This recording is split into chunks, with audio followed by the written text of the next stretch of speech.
Dan Burke hosts Words on Film, a weekly film review show on Boston Free Radio, which is a member of the Scat TV family.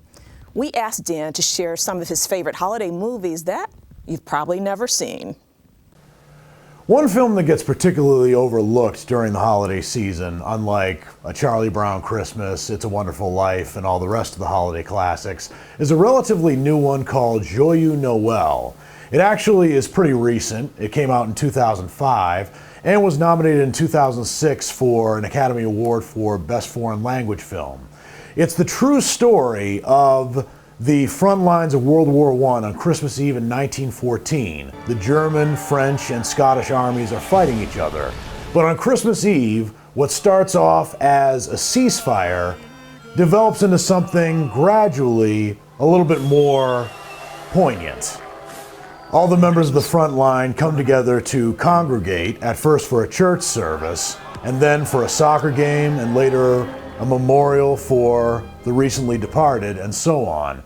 It's a very special film, and it's one that's hopefully gaining a lot more attention over the last 10 years. I know I loved it immensely, and it's one of those films that I try to watch every Christmas. It was a clear, bright day, but there was no warmth in the sun. Danny shivered with an inner cold. He turned up the collar of his worn, greasy black overcoat. You're probably familiar with the wall-to-wall cuteness that consists of Rudolph the Red-Nosed Reindeer, Santa Claus is Coming to Town, and other such Rankin-Bass holiday specials. Well, this special, even though it's stop-motion animation for the most part, very much like Rankin-Bass, is nothing like Rudolph. Absolutely nothing. In fact, it's not even for kids. The movie is A Junkie's Christmas. It's a 27-minute short based on a short story by William S. Burroughs, who actually makes a cameo as himself at the beginning and the end of the short. It's about a guy who's trying to find a fix, a drug addict who's trying to find his next shot of basically whatever will make him high. So, as I said, it's not kid-friendly, but the end is surprisingly uplifting. And if you give this movie a chance, and if you're an appropriate age, you will actually like it, and you may find yourself actually wanting to see this movie more than Santa Claus is Coming to Town or any of those other kid-friendly Rankin-Bass specials. Oh, hi, Emmett! I'm fishing! What are you doing? A lot of people associate the Muppets with Christmas. Not necessarily, but there are a lot of Muppet-related Christmas specials. One of my favorites is A Muppet Family Christmas.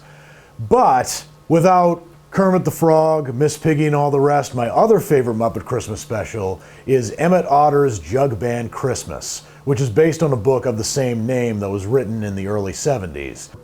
People who have seen it have really enjoyed it. It has great puppetry. It has sort of a mixture of hand puppets, marionettes, and even remote control puppets that were way ahead of its time for the late 70s, certainly, and probably puppetry we take a little bit more for granted today in children's entertainment, especially in the CGI age.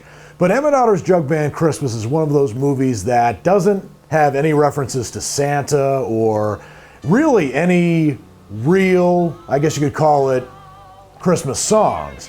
But it does have a great soundtrack of original songs written by Paul Williams that really make this special a favorite for me. And it's also an anthropomorphic retelling of O. Henry's immortal Gift of the Magi. And the way it ends will really give you a warm feeling inside. And I love Emmett Otter's Jug Band Christmas, and even when it's not Christmas, I like to watch this film even then. There aren't a lot of movies out there with predominantly Native American casts, let alone Christmas movies with such a roster of talent, but Christmas in the Clouds is one of those movies. It came out in 2001 and premiered at the Toronto Film Festival and Sundance and did pretty well there. This has, as far as Native American casts go, an all-star cast. It has Graham Greene in it and even a cameo by Wes Studi. This movie is not your typical Christmas movie, and not just because of the Native American cast. It takes place at a hotel resort in the Pacific Northwest. There's no mention of Santa Claus. There's not even very much snow, or even any real Christmas songs playing. And I don't even think there are really any Christmas miracles of any sorts going on. But it's a really good glimpse into how other people who don't live in the Northeast region of the United States celebrate Christmas. I give it 5 stars. So whether it's one of the movies I recommended or one of your favorite holiday classics, be it It's a Wonderful Life, A Christmas Story, or whatever, I hope you have a very happy holiday season. You can catch Words on Film with Dan at bostonfreeradio.com every Tuesday from 1 to 2 p.m.